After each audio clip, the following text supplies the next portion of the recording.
What's up, buddies? And buddy girls.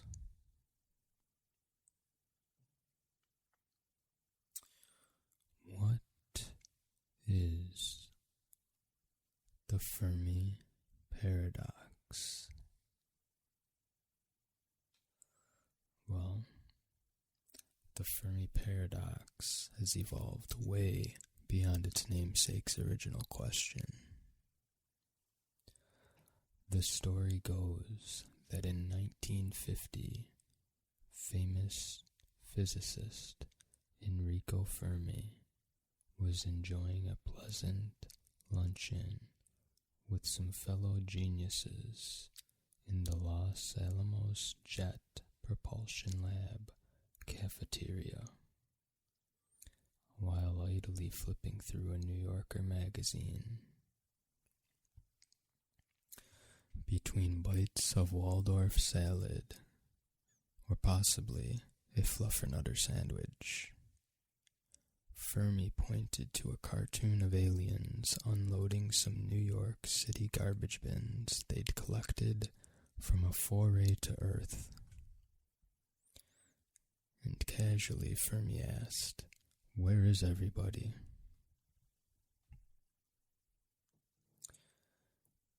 What he was actually referring to, according to his colleagues, was the question of whether interstellar travel was at all possible.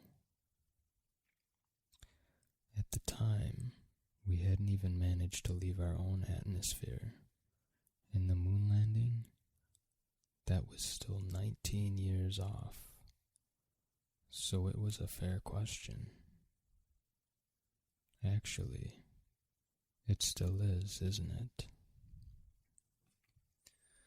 We might be talking about sending a manned mission to Mars in the coming decades, but that's child's play next to visiting other solar systems.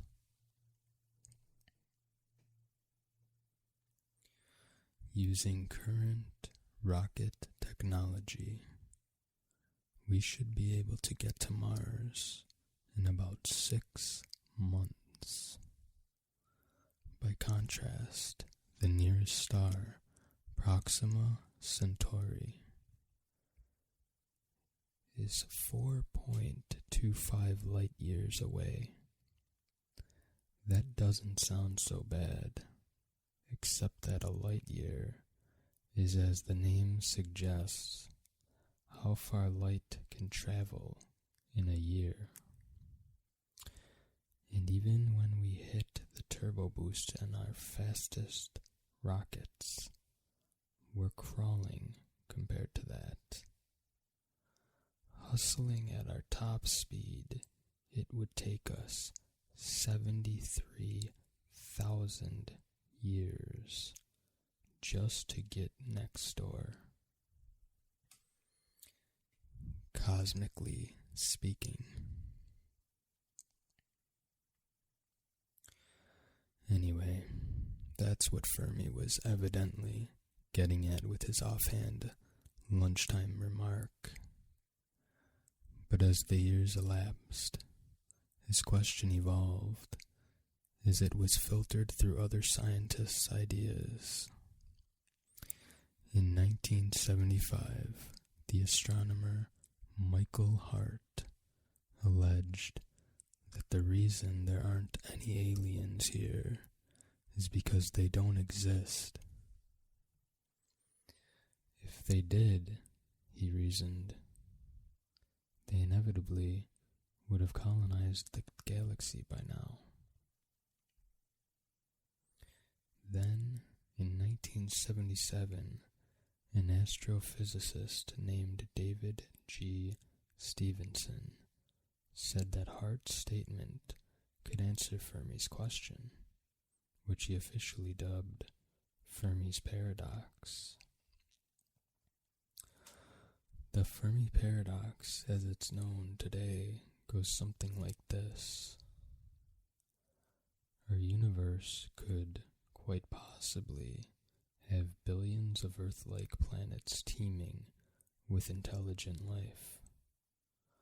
If that's true, how come we haven't heard or seen a single solitary speck of evidence of said life?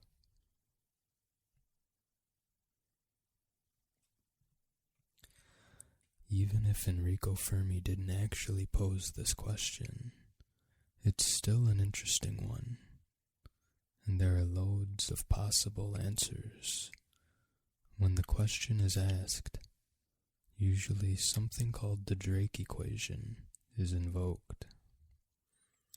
In the 1960s, an American astronomer named Frank Drake came up with an equation that would help us calculate how many alien civilizations there might be in our galaxy. The result of the equation can vary according to the numbers you plug in, but by even the most skeptical estimates, our galaxy alone probably has at least 2 billion habitable planets.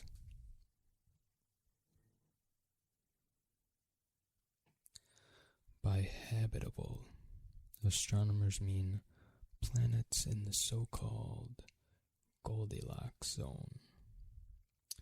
Not too big, not too small, not too close to their star, and not too far from it, but just right.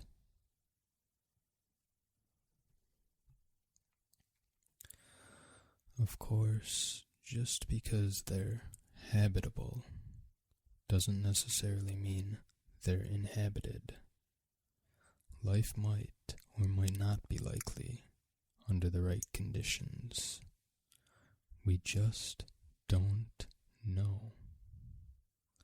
Let's say it's not. Let's say it's extremely rare. In fact, let's say only 1/2 of 1% of suitable orbs feature some kind of life form. That's still 100 million planets.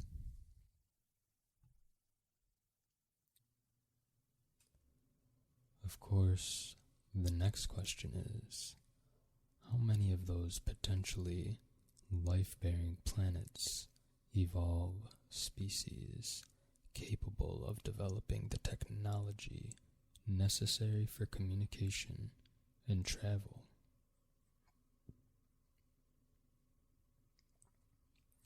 Well, this is a hotly contested question. Are techno-capable species an inevitable outgrowth of evolution? Or are Earth's humans unique? Let's say, for the sake of argument, that the answer lies somewhere in between. Species like our own are uncommon, but not unlikely.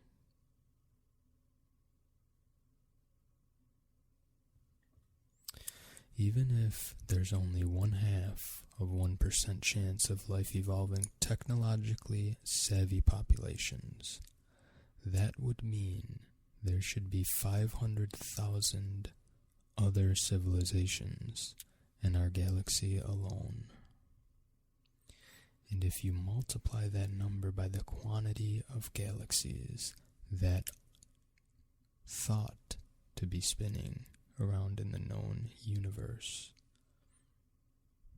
about 150 billion, you get a whole lot of smart aliens.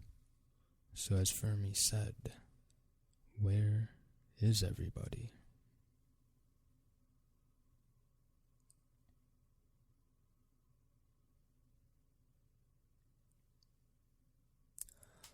Another way of talking about this is to say that if you were to get a giant excavator to pile together every single bit of sand found on our entire planet, you would have to take each grain and multiply it by 10,000 1,000 to arrive at the number of stars in the universe. Next, factor in the age of the universe. 13.8 billion years, and the relative youth of our planet, 4.5 billion years. And it begins to seem extremely improbable that more than a few advanced civilizations haven't popped up here and there over the eons.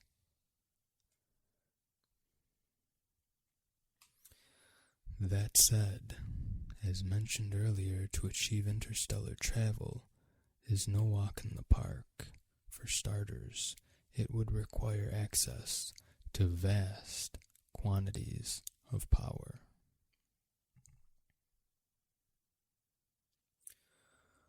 A Russian astronomer named Nikolai Kardashev came up with a handy rubric for different types of likely civilizations, cataloged in terms of power usage, types 1, 2, and 3. We're a century or two away from becoming a type 1, which is a civilization that has advanced enough to be able to make use of all of the available power on its planet. A type 2 civilization would be able to tap into the power output from its local star. Imagine if we could get an extension cord to the sun. All of our energy needs would be solved. Naturally, you can't actually plug into the sun, but maybe we could use something like the Dyson sphere, a theoretical technology that wraps an energy capture system around the sun and absorbs all of its output.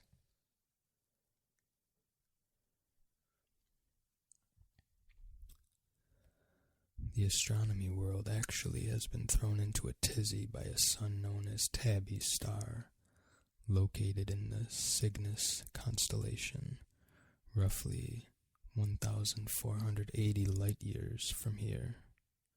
It appears to have been dimming progressively and quite mysteriously over the years in a unique way. One theory is that an alien civilization is in the process of building a Dyson sphere around the star, slowly cutting it off from view. If Dyson spheres really are popular with Type 2 civilizations, this might explain why we can't hear them. Their radio signals never make it past the megastructures they've constructed around themselves.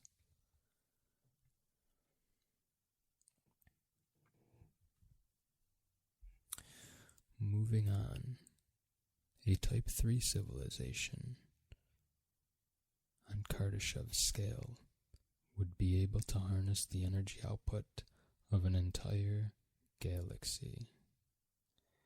A species that has reached that level of sophistication and sheer power would have about as much time for us, puny earthlings, as we have for dung beetles. Their forms of communication might be completely unrecognizable to us, which would help explain why we can't detect their presence.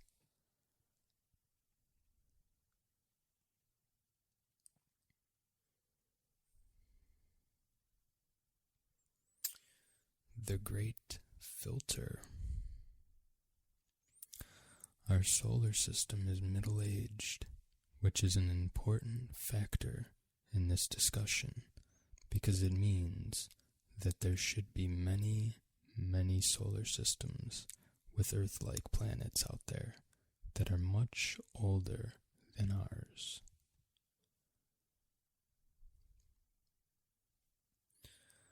Many of them could be as much as 1 billion years old. In fact, implying a colossal head start in the process of evolving a technological complex civilization with 1 billion extra years to play with, you would think they could have harnessed those galactic levels of energy to facilitate an interstellar travel. So again, where are they?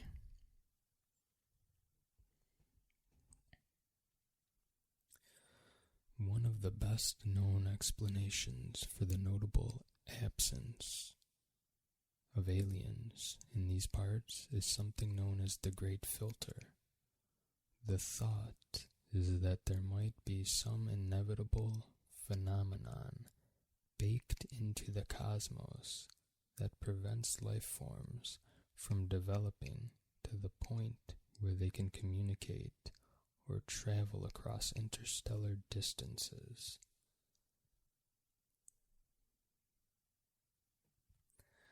The question then would be, where in the timeline of evolution does the Great Filter occur? More specifically and selfishly, where are we in relation to this alleged filter?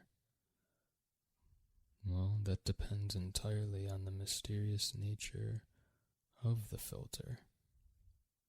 If, for instance, the filter happens to be a kind of auto-destruct feature that dictates that civilizations destroy themselves before they reach the necessary point of technological development, then we're doomed.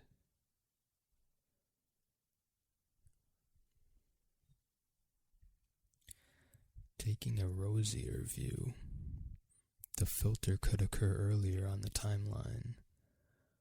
For the first 1 billion years of its existence, life was content to take the form of super simple prokaryote cells. Perhaps the leap to complex eukaryote cells is the great filter. This would mean that while there might be tons of life out there, it's all just a bunch of uncommunicative prokaryotes. Alternatively, the filter might be something like gamma ray bursts, gigantic electromagnetic explosions that might periodically wipe out life forms before they grow into anything interesting. According to this theory, we're fortunate enough to be in a period of relative astronomical stability, allowing for long-term evolution. And if that's the case, we might be one of many species co-evolving at about the same pace, and we'll all burst onto the interstellar scene around the same time, in roughly 200 years.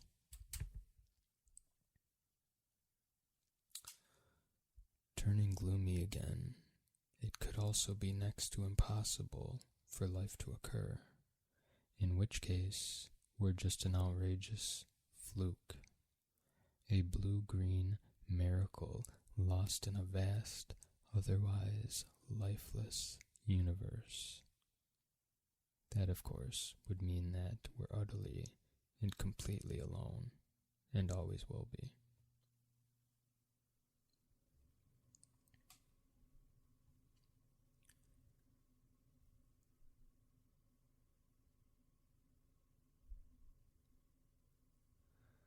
There's another way to answer the question about the whereabouts of all the aliens, which is to say, they're already here, we just don't realize it.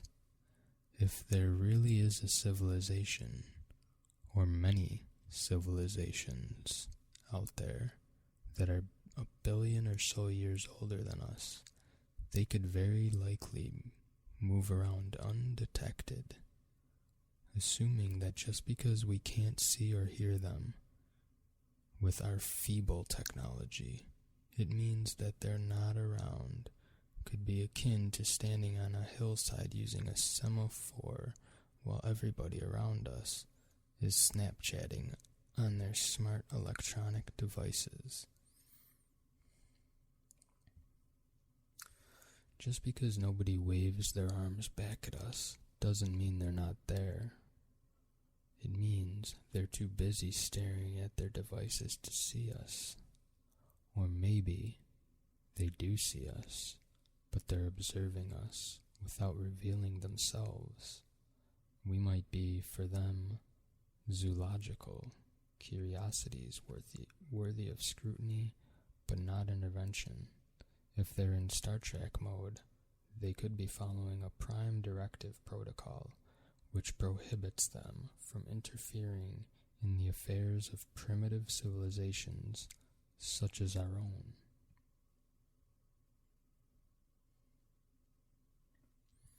Alternatively, they just don't care.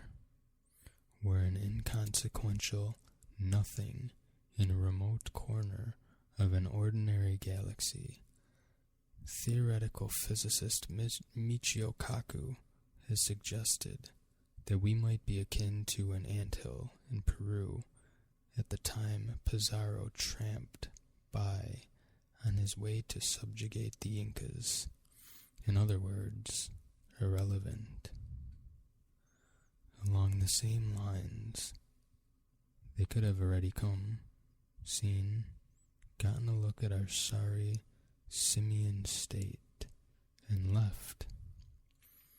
Maybe they showed up a few million years ago, checked out the tortoises and giant ferns, and decided to move on.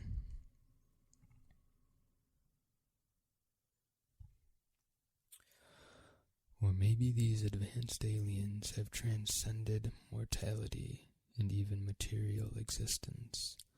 They might dwell in some numinous Shangri-La, so far removed from the sweaty concerns of our sphere that bothering to communicate with us would be a waste of time, so laughably pointless it would even cross their celestial minds. It wouldn't even cross their celestial minds, Another less benign scenario is that we're nothing more than a holographic simulation, or possibly a game designed by an alien superintelligence who is currently roaring with laughter at our foibles, or has long since grown bored and walked away, leaving the simulation running, in which case it's just a matter of time before the off switch cancels us or the batteries run out. Maybe there used to be multiple intelligent life forms in the game, but the other species figured it out and got pulled, which would explain our current solitude. Some people are bent on sending out signals to let other intelligent life forms know we're here. Skeptics liken this to walking through a jungle full of potential predators, all the while shouting, "I'm over here." Maybe we should keep a low profile until we get a better sense of who is out there and whether they're into pillaging and or annihilation. But we're already emitting signals at a constant rate, so we might as well let the universe know that we've got more on our minds than what our sitcoms suggest. Otherwise, annihilation might be the obvious response.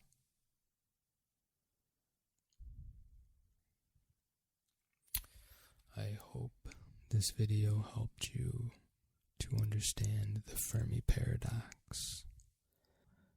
Let me know if you guys like this type of video, and hit that like button, share,